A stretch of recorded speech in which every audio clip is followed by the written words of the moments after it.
زندگی بھر بھی لگا رہوں تو نبی کی شان کا ذرہ نہیں بتا سکتا کہ میرے نبی کیا شان والے ہیں، کتنی عزت والے ہیں اور کتنے علم والے ہیں۔ میں ان کی اب صرف ایک حدیث سناتا ہوں، اس ایک حدیث پہ میں عمل کر لوں، محمود صاحب کر لیں، آپ کر لیں، یہ مستورات کر لیں، ہمارا ملک کر لے، ہمارا سارے شعبے زندہ ہو جائیں، ہمارے سارے شعبوں سے ظلم نکل جائے گا،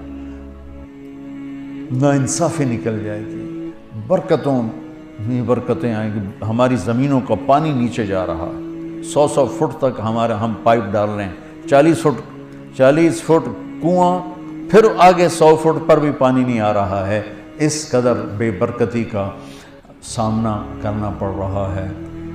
تو میں ایک حدیث سناتا ہوں، یہ پچھلی جو میں نے ساری بات کی تھی، اس ایک، چونکہ جب آپ جاننے والے کو ہی بولنے والے کو نہیں جانتے تو بول کو کیا جانو گے، بلکہ ایک واقعہ سناتا ہوں آپ کو۔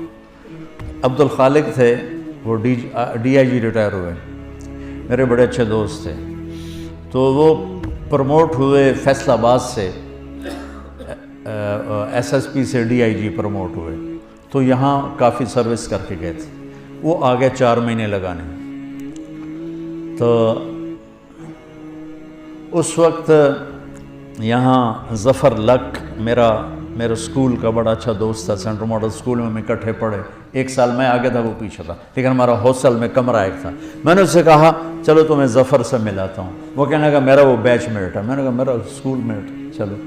تو یہ جو آپ کی پولیس لائن کا ایک دروازہ اس روڈ کی طرف ہے، جو یہاں سے یوں آگے، ایک تو ہے نا وہ زورہ یونیورسٹی کی طرف سے دروازہ، ایک ہے اس طرف سے گیٹ، ہاں وہ اب پولیس والوں کے لیے، اب میں بھی داڑھی والا ٹوپی والا، وہ بھی داڑھی والا ٹوپی والا، تو اس نے کہا، سپاہی کھڑا تھا، تالا لگا اور کہا بھائی جی دروازہ تو کھولو، تو وہ کہتا اتوں آؤ،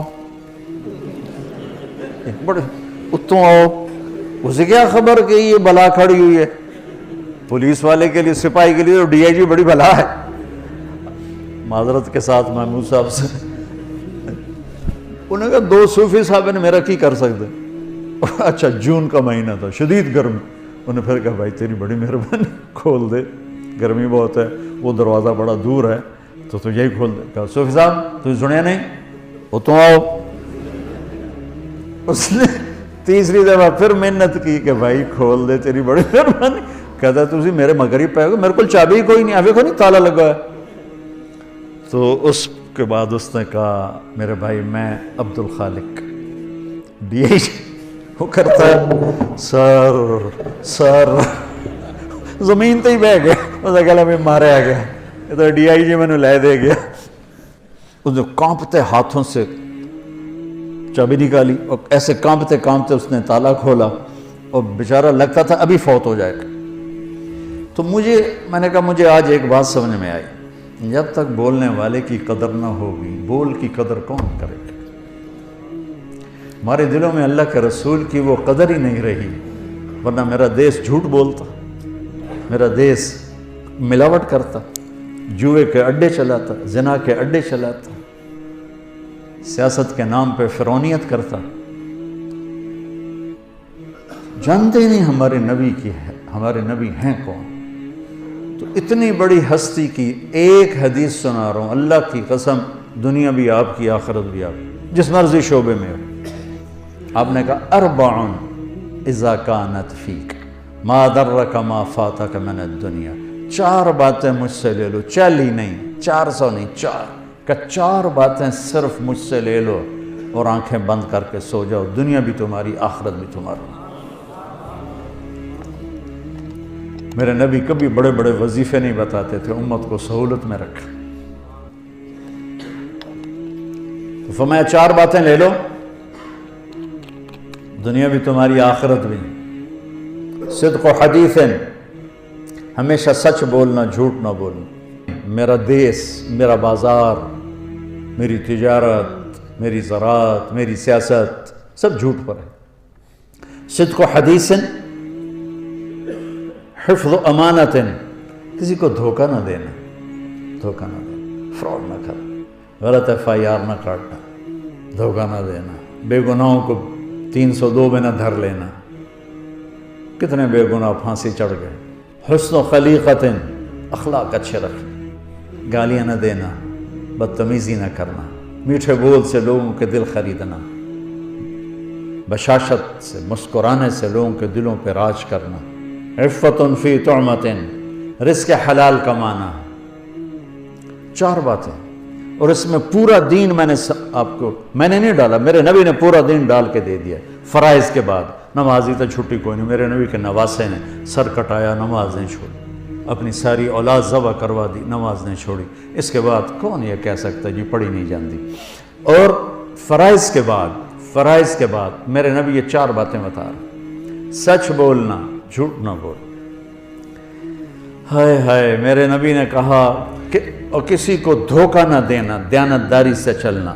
ان 2 صفتوں پر میرے نبی نے فرمایا کہ میرا امتی ہر گناہ کر سکتا ہے، 2 نہیں کرے گا، ایک جھوٹ کبھی نہیں بولے گا، ایک دھوکہ کبھی نہیں دے گا۔ آپ نے امید ظاہر کی، ہر گناہ ہو سکتا ہے، 2 نہیں ہوں گے، جھوٹ نہیں بولے گا، دھوکہ نہیں دے گا۔ آپ سے پوچھا گیا یا رسول اللہ مسلمان ڈرپوک ہو سکتا؟ ہم نے کہا ہاں۔ کنجوس ہو سکتا؟ ہم نے کہا ہاں۔ جھوٹ بول سکتا؟ کہ نہیں، جھوٹ نہیں بول سکتا۔ دھوکہ نہیں دے سکتا ہے، جھوٹ نہیں بول سکتا۔ میرا امتی انسان ہے، بشر ہے، مرد ہو یا عورت، کوئی بھی گناہ ہو سکتا ہے، 2 نہیں کرے گا، جھوٹ کبھی نہیں بولے گا، دھوکہ کبھی نہیں دے گا۔ تو جھوٹوں کے ماحول میں سچ بولنا جہاد ہے، اور آپ کی 24 گھنٹے کی جاب ہے، آپ فون بند نہیں کر سکتے، آپ کی وردی اتری ہو تو بھی آپ وردی میں ہوتے ہیں، اور تنخواہیں آپ کی تھوڑی تھوڑی ہیں، اور مشقت آپ کی اتنی ہے، اور اوپر سے کوئی آپ کی تعریف کرنے والا نہیں، سب آپ کو گالیاں دینے والے ہیں، برا بھلا کہنے والے ہیں۔ حالانکہ آپ کا شعبہ ہی بندگی اور عبادت ہے، اور آپ کے اندر بڑے بڑے اولیاء ہیں جو گھٹ گھٹ کے پس کے چٹنی روٹی کھا کے موت کا گلے لگاتے ہیں اور حرام نہیں کرتے۔ یہ جنید بغدادی کے جیسے لوگوں کے ساتھ اٹھائے جائیں، یہ شیخ عبد القادر جیلانی جیسے لوگوں کے ساتھ اٹھائے جائیں گے جو اس محکمے میں۔ پھر انتہائی مقدس ہستی حضرت عمر فاروق نے پولیس کے محکمے کی بنیاد رکھی تھی۔ نبوی دور میں، صدیقی دور میں پولیس نہیں تھی۔ حضرت عمر نے اپنے جب خلافت 22 لاکھ مربع میل میں پھیل گئی اور مختلف علاقے قومیں داخل ہوئے اور پھر وہ انتشار ہونے لگے، تو پھر آپ نے محکمہ پولیس کی بنیاد رکھی۔ بہت بابرکت ہستی نے آپ کے محکمے کی بنیاد رکھی ہے۔ میں آپ کو تمام محکموں میں سب سے زیادہ ستایا ہوا سمجھتا ہوں، جو آپ پر اتنے پریشر ہوتے ہیں، کبھی سیاستدانوں کا، کبھی افسروں کا، کبھی مقامی لوگوں کا، اور اس میں پھر آپ کو ذلیل کرنا الگ اور ٹرانسفر کروا دینا الگ، اور جھوٹے خبریں لگوانا الگ۔ تو کچھ پھر پولیس والوں سے بھی ہو جاتا ہے، کوئی فرشتے تو آپ بھی نہیں ہیں، لیکن آپ یقین مانیں جس تکلیف سے آپ گزرتے ہیں اس کے مقابلے میں تو سپاہی کی تنخواہ بھی 1 لاکھ ہونی چاہیے۔ تو میں آپ کو سلام کرتا ہوں میرے بھائیو، اب یہ 4 باتیں اللہ سے مانگ لو۔ ایک سچ بولنا ہے، جھوٹ نہیں بولنا ہے۔ میرے نبی کا وعدہ، الصدق ینجی والکذب یہلک، سچ نجات دیتا ہے، جھوٹ ہلاک کرتا ہے۔ کبھی دھوکہ نہیں دینا ہے، دیانتداری سے قلم چلانا ہے، دیانتداری سے معاملہ کرنا ہے۔ میرے نبی نے فرمایا، ہاں اب دیکھو میرے نبی کی 2 صفتیں ہائی لائٹ ہوئیں، صادق امین، سچا اور دیانتدار۔ اگر آپ مجھ سے سوال کرو نا کہ مولانا صاحب اسلام کو 2 لفظوں میں بتاؤ، تو میرے پاس 2 لفظ ہیں، سچائی اور امانت داری۔ اور آپ مجھ سے پوچھو کفر کو 2 لفظوں میں بتاؤ، تو میرے پاس 2 لفظ ہیں، جھوٹ اور دھوکے باز۔ اور تیسرا بھائی اپنے اخلاق اچھے کرو، آنے والوں کے ساتھ۔ آنے والے مظلوم بھی ہوتے ہیں تو ظالم ہوتے ہیں، مظلوم آتا ہے لیکن وہ ظالم بن کے جاتا ہے۔ ایک آدمی کی واردات ہوتی ہے، 5 بے گناہوں کو لکھاتا ہے۔ تو ہمارا تو مظلوم بھی ظالم ہے۔ آپ کی ڈیوٹی بہت سخت ہے، خوب اللہ روزانہ تھانہ ڈیوٹی پر جانے سے پہلے 2 نفل پڑھ کے گئے کرو کہ یا اللہ میرے ذریعے سے کسی پہ ظلم نہ ہو، زیادتی نہ ہو۔ تو دیانتداری اور سچائی یا آپ کو 4 چاند لگا دے گی، اور اچھے اخلاق۔ آپ کا مسکرا کے ملنا بھی صدقہ ہے۔ میرے نبی نے فرمایا ابتسامک فی وجہ اخیک صدقہ، تو اپنے مسلمان بھائی کو مسکرا کے مل، یہ بھی تیرے لیے صدقہ۔ ماں باپ زندہ ہیں تو ان کی خدمت کرنا، ان کی دعا لینا، کہ اللہ تعالیٰ کی بارگاہ میں کسی نے بڑی جنت بنانی ہو تو اپنے ماں باپ کی دعا لے۔ میرے نبی نے فرمایا جب لوگ جنت میں جا رہے ہوں گے تو اویس کرنی بھی جا رہا ہوگا۔ اویس کرنی نام سنو ہے نا، ماں کی خدمت سے بڑے مشہور ہیں۔ میں ان کے گاؤں بھی گیا، ان کی قوم سے بھی ملا یمن میں جب جنگ نہیں تھی، ابھی چھوٹا سا گاؤں ہے ان کا، کالے پہاڑوں میں ہے۔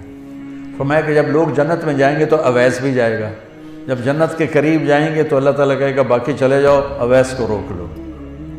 تو وہ گھبرا جائیں گے کہ بوئے تھے آ کے روک لیا، نمی FIR تو نہیں کٹھی گئی، کہیں گے یا اللہ مجھے کیوں روک لیا؟ سبحان اللہ تعالیٰ فرمائیں گے ذرا پیچھے دیکھو، وہ پیچھے دیکھیں گے تو کھڑے ہوں گے جہنمی، ان میں ان کی قوم بھی کھڑی ہوگی، رشتہ دار بھی کھڑے ہوں گے۔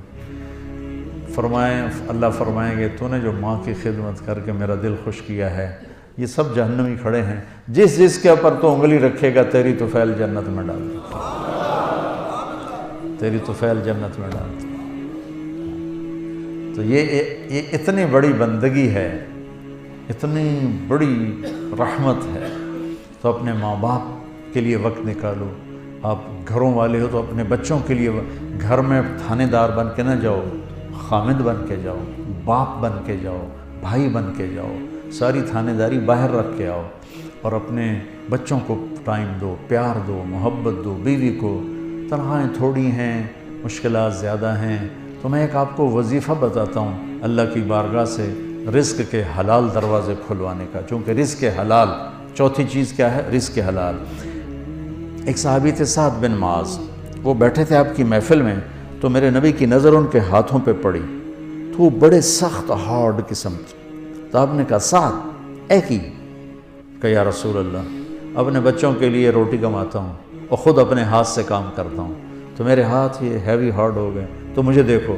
آپ نے ان کا ہاتھ پکڑا اور سب کو دکھا کے ایسے بوسہ لیا یوں، اور پھر فرمایا اگلی سنو خوشخبری، کہ بچوں کو حلال کھلاتے ہوئے جو ہاتھ ایسا ہو جائے گا اس پہ دوزخ کی آگ حرام ہو جائے گی۔ تو رزق حلال بہت بڑی دولت ہے، لیکن حلال ہمیشہ تھوڑا ہوگا، حرام ہمیشہ زیادہ ہوگا۔ اس صبر پہ بڑے عالی شان درجات ملیں گے اور جنت ملے گی اور اللہ راضی ہوگا۔